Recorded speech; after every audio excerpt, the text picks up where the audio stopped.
Buen día mi gente, el día de hoy pues tenemos este vehículo, ¿verdad? Con una falla, pérdida de potencia, ¿va? Un misfire en el cilindro número 3. Queja del cliente pues es que dice que tiene pérdida de potencia.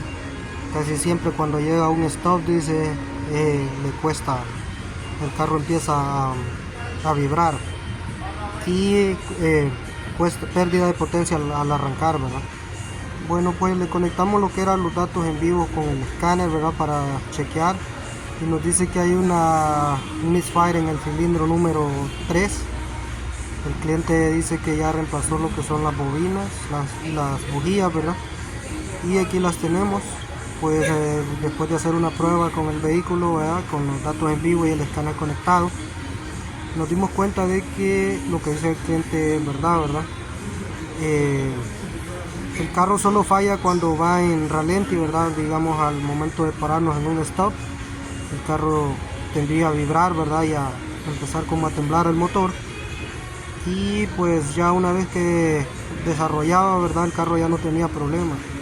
Llegamos a vuelta al taller, ¿verdad? Y lo que sacamos es, primero cambiamos las bobinas de posición, ¿verdad? Para ver si era alguna de las bobinas, ¿verdad? Si no fallaba entre el cilindro 5, que sería el último de acá, y el cilindro 3, y la falla persistía en el cilindro 3.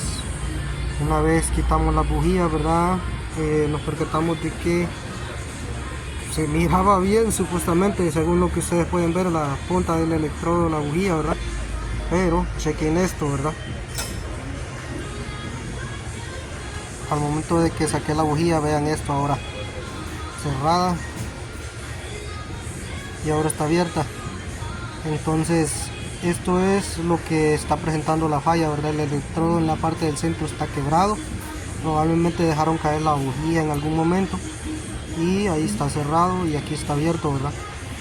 El detalle está de que por la presión que hay en el cilindro, ¿verdad? No hay una pérdida de presión, digamos. El carro sigue andando, ¿verdad? Pero la falla solo nos da cuando el carro está en baja, ¿verdad? Y al percatarnos de esto, pues lo que sucede es que al acelerar el vehículo, ¿verdad? Lo que es la parte del electrodo sube y se mantiene arriba, por tanto la falla solo nos da cuando el vehículo está en baja. Dicho esto, pues vamos a reemplazar y vamos a cambiar esto por garantía, ¿verdad? Y luego vamos a subir al siguiente video ya con el misfire resuelto. Y chequen esto para la siguiente. Seguimos en el siguiente video, gente.